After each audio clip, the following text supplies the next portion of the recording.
So, good morning, everybody. Myself, Acharya Vishvendra. Today, I'll discuss the third chapter of AVA, which is the energy. So, as we can see over here, that there are energies involved in the strings, as per the string theory, that everything is fundamentally comprising of strings vibrating with a certain frequency. It can be grouped as under every organism is comprising of organ system comprising of organs comprising of tissues comprising of cells comprising of nucleus again comprising of DNA again comprising of elementally the repetition of adenine, guanine, thymine, and cytosine, which is ultimately concerned with atoms. Atoms consisted of electron, protons, and neutrons, and protons, neutrons are fundamentally comprising of quarks, and quarks are comprising of strings vibrating with a certain frequency. So ultimately, any organism, however big, is fundamentally composed of strings vibrating with a frequency, and that vibration has got a certain energy, and that energy is the root cause of whatever we achieve in life. So life, if asked in a nutshell, that what is life in a nutshell, or what is the universe in a nutshell, so it's basically the transformation of energy or the frequency, because energy is associated with the frequency. So that is everything explained. As per this is also the theory of everything, that everything is fundamentally string vibrating with a certain energy. And it's also possible that in the universe itself, it's a set of vibration energy. So now there is my firm belief, which I have observed in life during my experience, that ultimately that vibration comes from the Parabrahma. The Parabrahma is something which is everywhere, which is not sensed by the physicality, but which dominates everything. Even if you see the structure of an atom, most of the space is empty, more than 99.99%. If you calculate the ratio of nucleus and atom, it's 10 is to power minus 5, volume ratio being 10 is to power minus 15 roughly. So most of the space is empty. So ultimately, thing is that most of things that we see is comprising of empty space or the darkness that we don't know. And the known things are a very little minuscule of what exists. So the Parabrahma is said to be everything. Everything originated from that, and everything will vanish into that. Any question, answer, discussion, thinking, it's just the little process.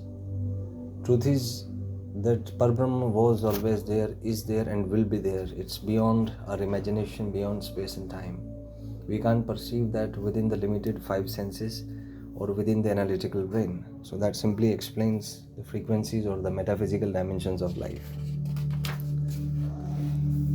So here is the Parabrahma even before the starting of the Big Bang. If you ask yourself what was there, so science, just think that space and time were not didn't exist before the singularity or before the Big Bang.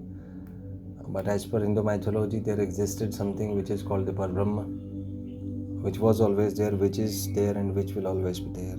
And this process of creation and destruction is an oscillating motion. There is a concept of oscillating universes, and it is said that when Lord Vishnu, he just exhales, then universe is created, and when he inhales, the universe gets destroyed. So here Lord Vishnu corresponds to the Parabrahma, that there is something which is doing everything and which is controlling everything, and nobody can dominate it out. However hard you try, you can just decode the frequencies and use it for a small gain in your life. But when looked at the bigger picture, things are happening by something mysterious. There is something who has created a system in which everybody has to be involved, and everybody has to do certain karma. You are not free to do. There is a law of karma involved over here. So now coming to the energies within you, you can see that there are positive or negative or neutral energies as done over here. So this is the observation or neutral energy. If we talk about the performance stress graph, so it is proved well by the experiments of Yerkes and Dodson that your performance is maximum when you operate at a certain frequency, which is called the optimal frequency. Now thing is that a student with positive energy or emotion, he is too excited, overexcited, and just like as shown in the figure.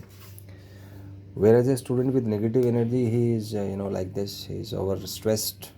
Whereas a neutral student is neutral, he is not overexcited nor underexcited or stressed. He is neutral, and because of that he performs better. So what we can analyze is that for optimal performance, your energies has to be in a certain neutral state, and you can perform optimally only if you are not either over stressed or under stressed. If you just are optimally stressed, as said by Lord Buddha, that when the strings of a sitar, they are properly tightened, they are vibrating at a certain frequency, then it will play the music and you will enjoy it. If it is loose, or if it is tightened beyond a certain limit, then the music will not be there, the frequencies will not be there, and you will not understand what's happening. So the entire structure of the universe is based on certain quantized frequencies.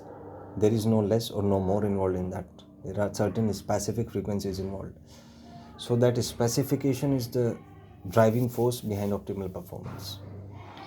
So if you want to achieve optimal performance in life, first of all, know your optimal frequency and lie within that, the plus minus 5% range of that. Because motivating is a different thing. You can't make a fish climb a tree by motivation, because his physical body is not supporting that thing. So all of us are bounded by the physical limitations, and we can operate within that limitation only. Otherwise, we will not be able to get optimal results in life. Thank you and have a nice day.